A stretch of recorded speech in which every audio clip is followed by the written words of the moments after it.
The 4-Hour Workweek Lifestyle Review, book review by Tim Ferriss, and lifestyle review. What is it like to work 4 hours a week? What the hell would you even do with your time? Why would you want that? How is it possible? Welcome in, much love, Trav here again. I'm going for my morning walk here in Humboldt, about to go for a surf, come home, eat lunch, do some work if I want to do some work, go play cards tonight and work out a bit. That's my day, right? So, and that's my life. My life is a lot of freedom. I'm living something close to the 4-hour work week, and I want to talk about it. And I just want to preface it by saying that I care a lot about doing a good job. I care a lot about making a massive impact. I care a lot about helping you. I care a lot about helping my clients. And the line for me between work and play is very fuzzy, but I do believe in the concept that you want to minimize your time to some arbitrary amount. Could be 4 hours of doing the tasks that you just do not like to do, and you want to maximize your time doing the things that you feel really passionate about that does not feel like work. So I'm not saying that you're going to work exactly 4 hours, and I'm not saying you can't do anything, you can't grind, or you don't want to do things you don't like doing. But I am saying that Tim Ferriss's 4-hour work week is, it's a real thing that needs to be talked about. So welcome and much love, Trav here. Many of you read the book, many of you haven't but have heard of it. I got the book when I was in high school, I believe. I don't remember the exact year, but it had a big influence on me. I saw Tim automating his email and going and becoming a salsa dance champion in South America, and then becoming a kickboxing champion in China, spending all his time training and sometime writing books. And he has these info delivery systems that is helping people, and he's getting paid as he does it. And I thought, wow, this is something that I want to do. This is the type of lifestyle that I want. And I got it before people really started debunking it, or there's a lot of negative thoughts on it. And there's a lot of stuff in the book that also doesn't apply today, just because of the way technology has changed. But it influenced me a lot, and I went on to more or less achieve this. And the key step for me was I'm going to monetize my hobbies. I'm going to get, I play Magic. I'm going to get paid to play Magic. I play basketball. I'm going to be paid to play basketball. I make videos. I'm going to be paid for that. I make music. I get paid for that. And all that became true, although the real moneymaker is Magic, because that's the thing that I excelled the most at.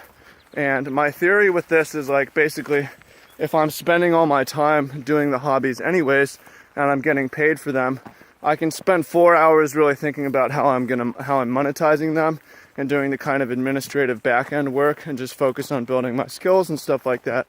So I don't consider videos really work. Maybe I consider YouTube comments work, right? I don't, because that's the administrative stuff. I don't consider playing Magic work, but I consider maybe writing articles about it work. So what I was able to do after leaving college was get a gig playing, writing content for Magic, where I'm spending maybe 4 hours a week, and I'm getting paid enough to go travel, play basketball, and make YouTube videos about basketball, and get paid a little bit, like $50, $100 a month from the basketball, but a couple grand from the Magic. And then, I'm doing it at this point.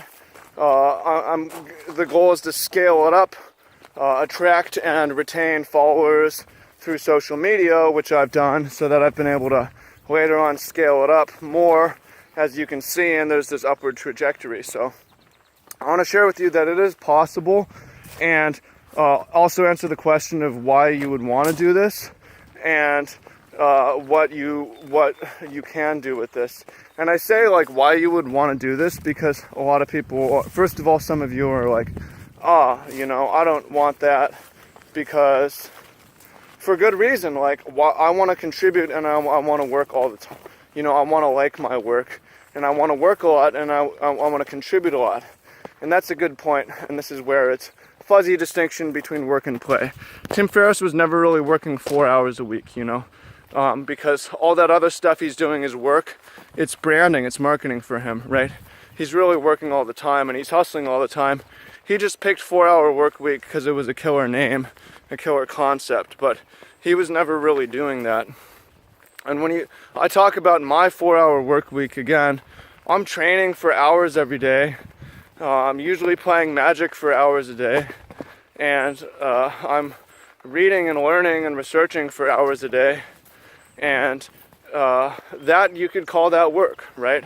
I'm not getting paid for most of that. I'm getting paid for the 4 hours of stuff, and along the way, I've done a lot of work. I've done a lot of 10-hour work days, 70-hour work weeks, stuff like that, but I try to always automate the really time-consuming meeting stuff down as much as possible and increase my leverage of impact by videos and so on, right? So that's why, that's how it's even possible, and especially in the internet age, it's possible. So why would you even want this?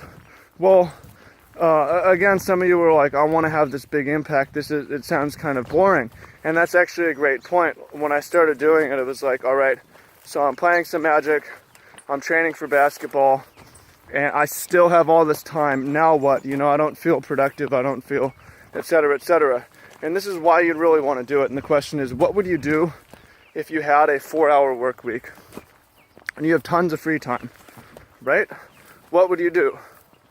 This is, and the answer to this is awesome. It can be as awesome as you want. You have infinite time.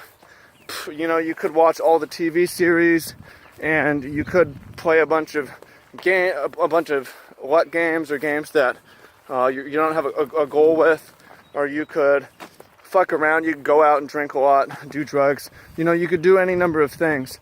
For me, like, what am I going to do if I have a 4 Hour work week? And you can use this, and many of you will agree, is like, wow, this is an incredible opportunity to learn at a high volume. Right? If I'm working 4 hours a week, while other people are working 40, 50 a week, if my learning time is more productive than other people's working time, then there's an information gap, a skill gap that begins to grow, and I'm going to be able to leapfrog past people, right? So if you or someone is spending 50 hours and you're doing a repetitive task, well, I'm spending those 50 hours half reading books, half going to classes, or maybe some percentage of that is watching videos, then I'm going to learn extremely fast relative to other people who don't have that opportunity, right? So for me, and that's why I've been able to do this, what I'm doing, and why I'm on the trajectory I am, is that I really, really value my free time. I work very hard to protect it, and I use that time to learn as ravenously as I can, as much as possible, because that is ultimately going to make the difference. That's why you would want to work 4 hours, is you can spend all day reading and researching and learning if you want to. And then another thing is, if I had a 4 Hour work week, I would train all the time, right? I love to move, I love to work out, I love to exercise, I love to play sports, I love to work on my body, I love to work with people on their exercise regimen and train with people and train people. And if I have 4 Hour work week, I can do that, and I can spend a lot of time doing that. And where some people who want to make that their work are trying to hustle and spend a lot of time and make money with it, I don't have to make money, I don't have to make money playing basketball, right? In order to do it a lot, because I have the freedom to do it, right? So I'm going to spend a ton of time training. And like I said before, you spend that time training, and it is not just, oh, now I'm, playing and having fun. It's branding, right? I look better. I'm going to speak better. I have more glow about me. I'm healthier. I'm going to have fewer off days. I'm going to have more energy, deliver with more energy. I'm going to live longer ultimately and provide more value. It's important for my branding. I'm not getting paid for it, but it's contributing to the world. And then I'm getting paid back from those 4 hours that I spend, right? So what else would you do if you had a 4 Hour work week? I would travel a lot, right? I would spend a lot of time traveling. And that's another way to learn rapidly. People who are stuck in 9 to 5s and stuff like that, or just stuck on a regimented schedule and can't travel a whole lot. The travel adds so much experience and broadens my network across countries, across cities, and allows me to learn a lot more rapidly, to see what people live like and see what different cultures are like and see what different people's habits are like and so on. So that's why you would want to do it. And then the way to actually get there, that's a big question, right? Like I said, is the key to monetizing. Like first my question is for you, because this helps me, is what, and then we're going to talk a little bit about how to get here some more. What would you do if you had a 4-hour work week with your time? And again, like, I would love to learn. That'd be helpful for me, so I can switch it up and make it more productive, right? And then how to get here. Again, like, I read the book and I thought I'm monetize my hobbies, so I went all in on just the things that I was doing after I got out of college. I trained all day, played Magic and basketball, and that's all I did. By this point, I had dropped music because I thought I needed to narrow down on things.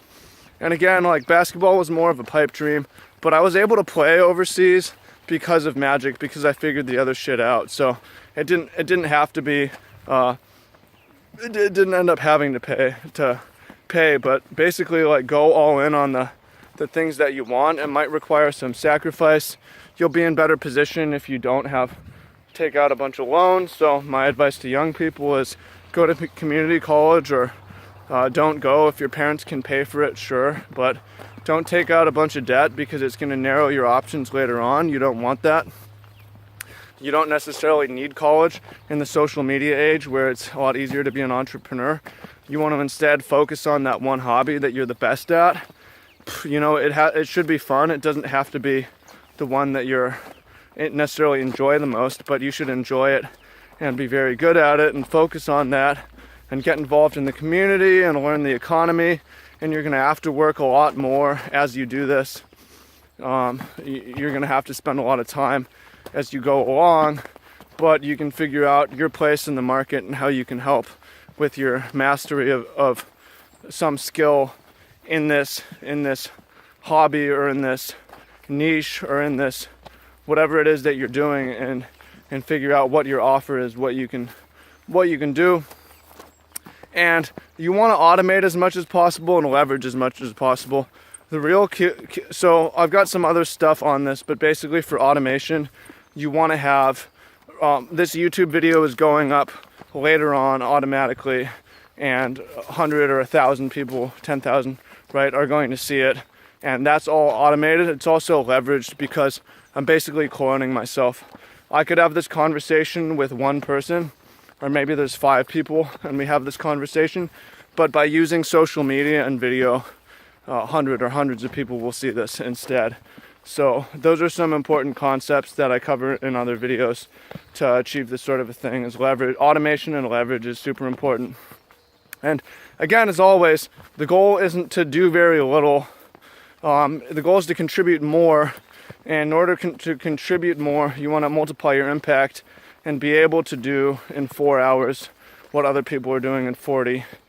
And you can still use those other 36, those other 100 hours to work if you want, or it can be play, it can be a mix of the in-between, it can be taking care of your health, travel, and it can be very fulfilling if you give back, and you can use all that time to learn and to use it to share and so on. So I hope you find that helpful. That's my 4-hour work week review. Again, I read the book in high school and I thought it was great, and I think you should check it out and have an open mind, and be aware of some of the critiques of it. And I shared with you, like, again, why would you want that? It sounds fucking boring, right? Well, you can work more, you have a lot of freedom, and what would you do with it? Leave that comment down below, is what would you do? I would love to hear. And now it's time to go surf and play cards tonight, eat food. It's going to be a good day. It's going to be a great, productive day of my hobbies. So and helping people, right? Videos go up. Might do a little bit of work going on YouTube and commenting and thinking deeply about my machines as they run. And also, I say automating. Forgot this, not just automating for a 4-hour work week, but hiring. You know, one of the keys to where I'm at right now is in my magic coaching program. I have 3 coaches who work for us. I pay them money, so they work for me. And they handle calls 3 days of the week and I don't have to be there. And they're invested. So hiring people to do certain things for you is also a key. And that lets me work on learning, which improves my content that I share, right? So hope you find that helpful. I gotta run. And let me know what you think about this. What would you do if you worked 4 hours a day or 4 hours a week with all that free time? Much love and speak soon.